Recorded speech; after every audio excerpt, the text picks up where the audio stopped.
Video and have a look at collision theory, which is the basis by which we understand how reactions occur and the rate of reaction. So let's have a look at sort of the more particle-based theory before we look at some of the more mathematical side of it. So here I've got particle A and I've got particle B. In order for them to react, they both basically have to hit each other with enough force. So if they are very gently trickling towards each other and bounce off slowly, nothing's going to actually react. What has to happen in order for a reaction to happen is A has to be moving quite quickly, B has to be moving quite quickly, and when they hit each other, they form a reaction. Okay, and they become AB.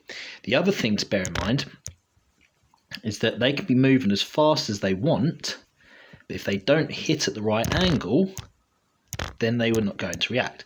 So if A is moving up and then diverges, and B is moving in and doesn't hit at the right angle, they're just going to bounce off each other, right, like snooker balls. So they have, for a particle to react, for two particles to react, they must hit each other with enough energy and at the correct angle for a reaction to occur. And so we use a phrase that you need to use in the exams, which is the number of successful collisions per second. And this is the basis of collision theory. So the more successful collisions you have per second, the faster the rate of reaction. Successful collisions being with enough force, so the force must be above what we call the activation energy, which is represented with an EA, okay, so, or energy of activation, and they must occur at the correct angle. So let's have a look at what's called a Boltzmann distribution graph. Now, it looks a little bit like this, and your axis will be energy on the x-axis and the number of particles on the y-axis. And the best way to think about this is not as a line graph, but more as a series of bar graphs, and then the top of those bars join together, because we're talking about billions and billions of particles here. So those are represented as a line graph, but in reality they're just a series of bar graphs that are joined together over the top. Now, this is the amount of energy that the different particles have. So the majority of the particles will have this amount of energy.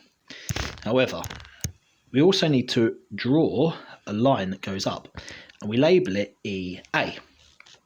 And that stands for activation energy, as we've just looked at. And what that means is all the particles that are above this line can now react. So all of these here can react. So the bigger the space underneath that curve is, the faster the rate of reaction, because more particles are able to react. Now, if I increase the temperature, so I get a hotter temperature, the particles will have more energy, which means the curve kind of does this, which now means that in addition to the particles that were in red, these green ones can now react. So the particles are moving faster, so more of them above the activation energy, but because they're moving faster, you're actually getting more collisions per second, because it's like pressing fast forward on a VCR. So you get a faster rate of reaction. The other one that creates a faster rate of reaction, using this as a graph, is concentration. So I'll do as another line. So if I increase the concentration, all I'm doing is increasing the number of particles. This also works for pressure in gases.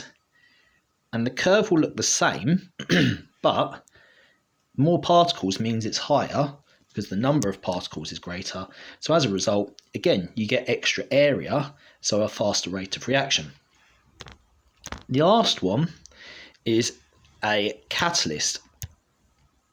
So if we add another catalyst in, what a catalyst does is it lowers the activation energy. We represent it usually with EAC, activation energy of a catalyst, which means that now this area as well can react because those particles are above the activation energy. So the curve hasn't changed. We've just shifted this left.